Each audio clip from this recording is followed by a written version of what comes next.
we have one more drop-in candidate, and we have Commissioner Brigid Shea here. So I'll give Brigid 2 minutes. Thank you. Thank you so much.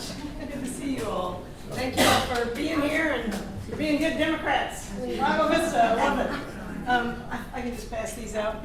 I'm just going to hit a few highlights.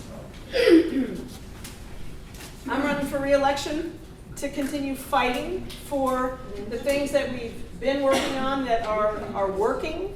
The three main things are affordability, better preparing our communities for the impacts of climate change, including extreme drought, and expanding access to justice, because that's a big part of what the county does. I'm proud to say we've now won 4 national awards for our climate initiatives. We have literally, through using purple pipe, we have conserved, or will when all the buildings are hooked up, 45 million gallons a year just by swapping out the water supply that we use for the air conditioning in our buildings. Nobody drinks that, but because of the foresight of the city of Austin, they built out a purple pipe system which uses treated wastewater for non-drinking water purposes. And most people aren't aware the largest use of water in a big building is for air conditioning, 90%.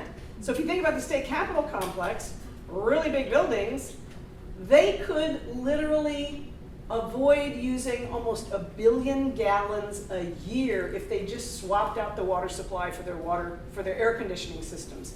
And I've been badgering them about this for a while. When Vicki Goodwin was in the House, we met with her. She was trying to push this forward. Same with Gina Hinojosa. So there's a move underway. They've actually just started to convert their irrigation system, which will save. Anybody want to guess how much? Almost 40 million gallons a year just by converting the water for their irrigation on their lawns. So I tell people we're wasting water like drunken sailors. There's so much more we could do to conserve water, and we'd also save money because the treated wastewater is less expensive than the treated drinking water from Lake Travis, which is our drinking water supply. That was one thing. Another was helping people be better prepared for wildfire. Our region is extremely vulnerable to wildfire, and we did a neighborhood-based wildfire evacuation drill.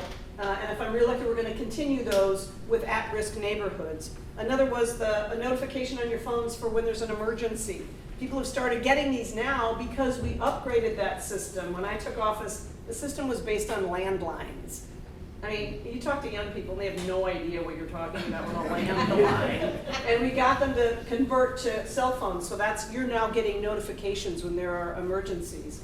And the final one was reducing our greenhouse gas emissions from our employee commute, and we adopted that during the pandemic when we saw how quickly working from home solved our congestion problems. Overnight, all our congestion problems were solved, and many of our employees don't have to physically be at work to do the job. 2 other areas, affordability. Am I getting the hook here? I need to wrap up. So on affordability, we have, by partnering with the private sector, are building or have built, when this is completed, will have built 13,500 units of affordable housing, much of it deeply affordable. We've increased the minimum wage for our employees, which is also lifting the market, by over 47% in the last 5 years. Some of our employees were eligible for food stamp when I took office. And we've worked hard to raise those wages, but it's also lifting wages for the market. We've now been implementing the most ambitious child care program ever in our history, thanks to the voters in Travis County. So it was on the ballot out here as well, so thanks to you as well.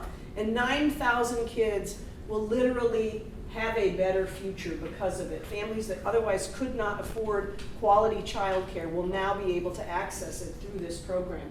So those kinds of initiatives, greater access to justice quickly. We've stood up 2 of the most ambitious civil rights operations within the county in the last few years. The Public Defender Office and also counsel at first appearance, meaning the first time someone comes into our booking facilities and is booked on some kind of charge, they get an attorney who vigorously represents them. Many of them shouldn't have been booked or should not be in the facility in the first place, and as a result of that, we have the highest pre-trial release rate for people who should not be in our jails of any place in the state of Texas. I'm incredibly proud of all that. I'm running to continue that work and other initiatives, and I'd be really honored to have your support. So thank you so much for listening.